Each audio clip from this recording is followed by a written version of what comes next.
नमस्कार प्रिय मित्रों, आप सभी का बहुत बहुत स्वागत है। मित्रों, अभी हमने आपसे बात की थी कि हमारी जाति के अनुसार हमारी जाति जो भी हो, ब्राह्मण, क्षत्रिय, वैश्य या शूद्र, उसके अनुसार शास्त्रों के नज़रिए से, शास्त्रों की दृष्टि में हमें कितने दिन में हम सूतक या सुवर, जनना शौच या मरना शौच से शुद्धि हमारी हो जाती है।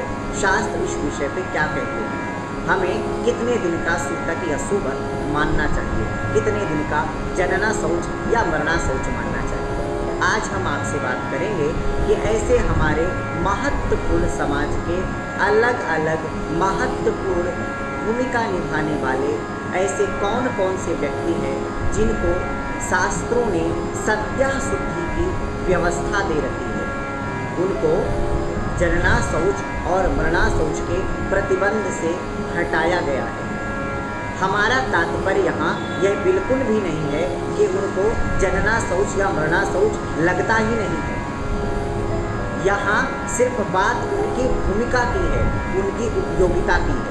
उनकी भूमिका इतनी महत्वपूर्ण है समाज के लिए और उनकी उपयोगिता इतनी महत्वपूर्ण है समाज के लिए कि उनको शास्त्र ने सत्या शुद्धि की व्यवस्था दे रखी है, अर्थात उनको जनना शौच मरना शौच से छूट दे रखी है। इतना ज़्यादा प्रतिबंध उनके लिए नहीं है।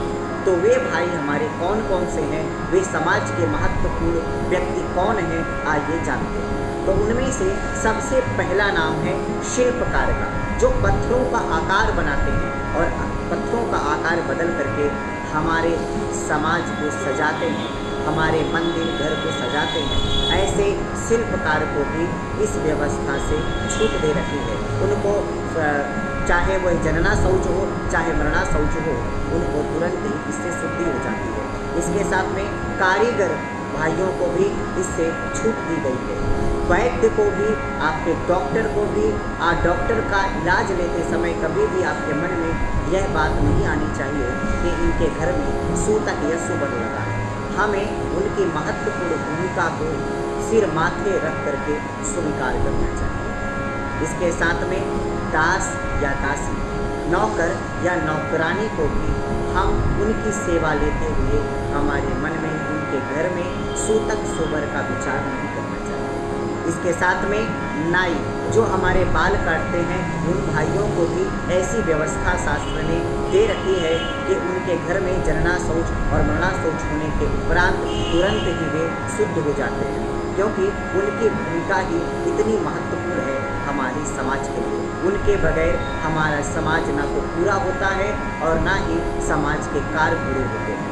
इसके साथ में राजा, देश के राजा और राज परिवार का भी आपको जनना शौच और मरना शौच का व्यवस्था देखने को नहीं मिलती है शास्त्रों के नज़रिए से। तो इसलिए राजा को भी इस व्यवस्था से छूट दे रखी है, सत्या शौच उनको हो जाता है।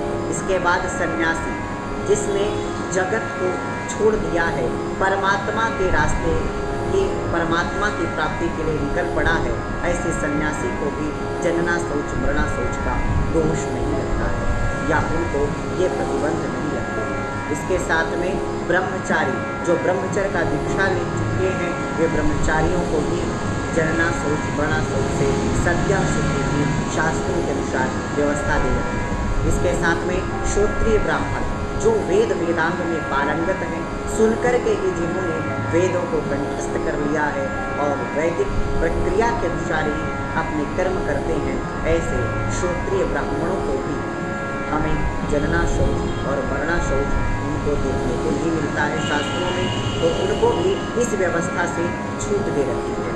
शिल्पिनः कारुका वैद्या दासी दासश्च पिता राजानः श्रोत्रियाश्चैव सद्यः शौचा प्रकीर्तिता। ऐसा अनेक जगह पाराशर स्मृति, औषध स्मृति, शंख स्मृति, गरुड़ पुराण और विष्णु धर्मोत्तर आदि ग्रंथों में लिखा हुआ है, इसलिए हमें ऐसा ही मानना चाहिए।